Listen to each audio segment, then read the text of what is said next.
پاک ہو کر مرے گا، جس کے دل میں، لیکن یاد رکھو محبت آل بیت اسی کے دل میں ہے جس کے دل میں صحابہ کی محبت ہے۔ ہاں جی، یہ مولا علی کا اپنا فرمان ہے، فرمایا کہ ایک دل میں میری محبت اور ابو بکر کا بغض اکٹھے نہیں ہو سکتے۔ ٹھیک ہے جی،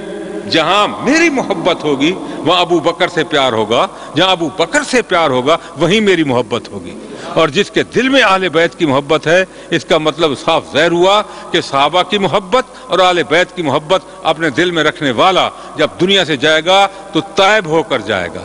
مرے گا بعد میں، اللہ تعالیٰ پہلے اسے توبہ نصیب فرمائے گا، اور توبہ جب نصیب ہو جائے گی تو پتہ چلے گا کہ یہ گناہوں سے پاک ہو کر دنیا سے جا رہا ہے، گناہوں سے پاک ہو کر دنیا سے جا رہا ہے۔ اور پھر اس طرف فرمایا اللہ تعالیٰ اس کو یہ مقام عطا فرماتے ہیں کہ من ماتا علی حب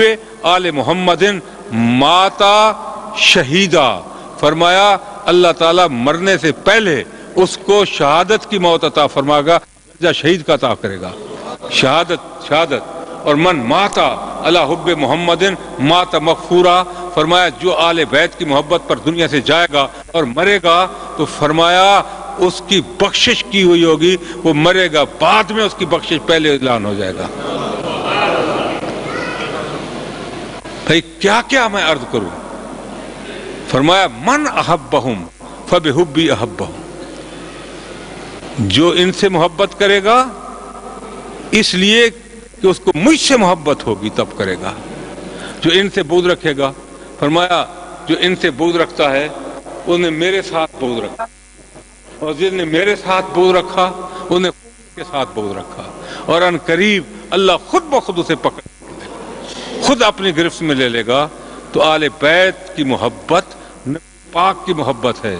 آل بیت کا احترام یقیناً نبی پاک کی تعظیم ہے، نبی پاک کا احترام ہے، اور ان کو اذیت پہنچانا، ان کو تکلیف دینا، وہ آل بیت کو تکلیف دینا، نبی پاک کے جگر پاروں کو تکلیف پہنچانا، یہ نبی پاک کو تکلیف ہے، اور نبی پاک کو تکلیف دینے والا یقین کرو وہ خدا کو تکلیف دے رہا ہے۔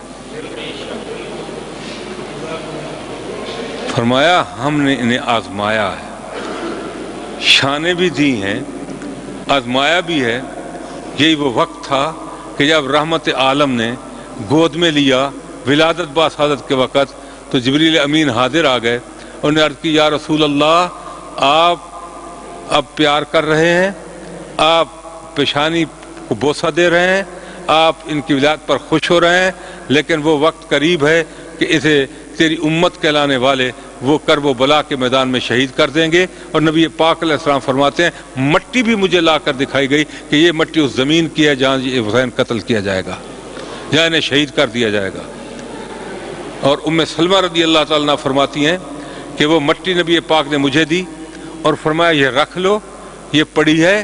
جب یہ شیشے میں پڑے یہ سرخ ہو جائے گی تو سمجھ لینا کہ کرب و بلا کے میدان میں میرا حسین قتل ہو گیا ہے۔ نبی پاک کے ان کو جب دیکھتے خوش بھی ہوتے، اس میں کوئی شک نہیں، نبی پاک خوش بھی ہوتے دیکھتے، اور نبی پاک اپنے علم نشرہ والے سینے سے لگا کر آپ سونگتے بھی تھے، چومتے بھی تھے اور سونگتے بھی تھے۔ صحابہ کرام نے عرض کی کہ یا رسول اللہ یا حبیب اللہ علیہ الصلوۃ والسلام، بچوں کو چوما تو جاتا ہے، سونگتا کسی کو نہیں دیکھا، آپ انہیں سونگ رہے ہیں، کیا وجہ؟ فرمایا ان کے بدن سے جنت کی خوشبو آتی ہے، فرمایا جنت کے پھول ہیں، یہ جنت کے پھول ہیں، یہ جنت کے پھول ہیں، یہ جنت کے پھول ہیں۔ ارے ناز برداریاں یہ ہیں، اور پھر کرب و بلا کا میدان ہے، اور یزید لعین اور یزید پلید کا کردار ہے، ان دونوں کو سامنے رکھو تو پھر آپ پر واضح ہو جائے گا کہ آل بیت کا مقام کیا ہے، اور اللہ تعالیٰ نے امتحانات میں کس قدر انہیں کامیابیاں عطا فرمائی۔ اتنا پیار ہے حضور کو کہ ایک دن رحمت عالم مسجد نبوی میں تشریف فرما ہے، اور سامنے گلی میں مدینہ پاک کے بچے کھیل رہے ہیں، اور ان بچوں میں ایک ایسا بچہ بھی پھر رہا ہے جو پاؤں سے ننگا ہے، سر سے ننگا ہے، اور اس کے بدن پر گرد ہے، اس کے بدن پر مٹی اور گرد ہے۔ رحمت عالم نے جب انہیں دیکھا تو باہر جلوہ افروز ہوئے، باہر تشریف لائے،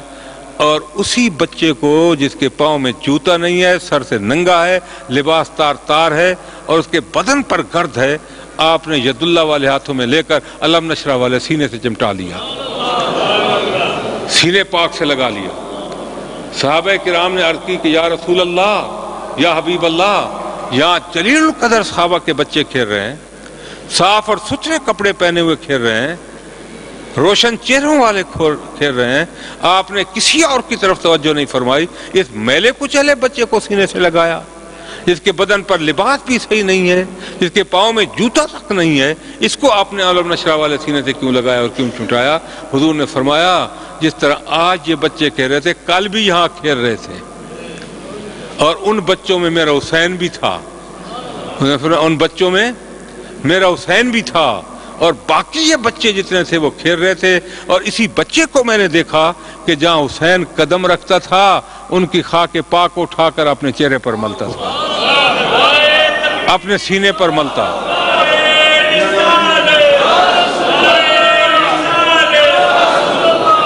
فرمایا کہ سینے سے مال لیتا تھا۔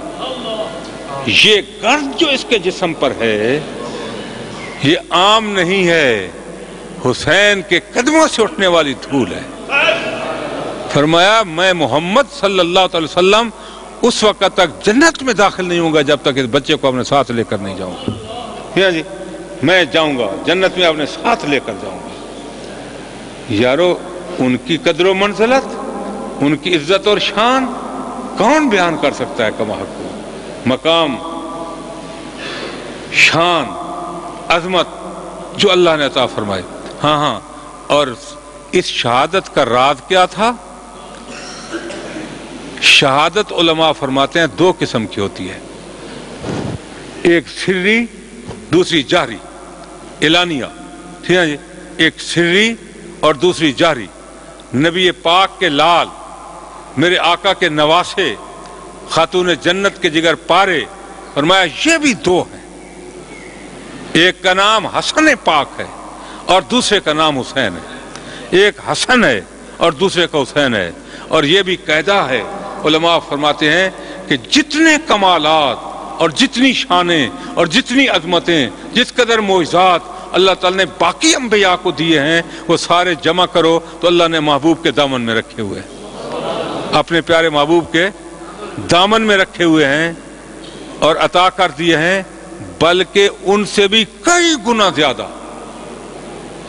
کئی گنا زیادہ، بلکہ اتنے کہ کوئی شمار کرنے والا چاہے تو شمار نہ کر سکے، کوئی گننے والا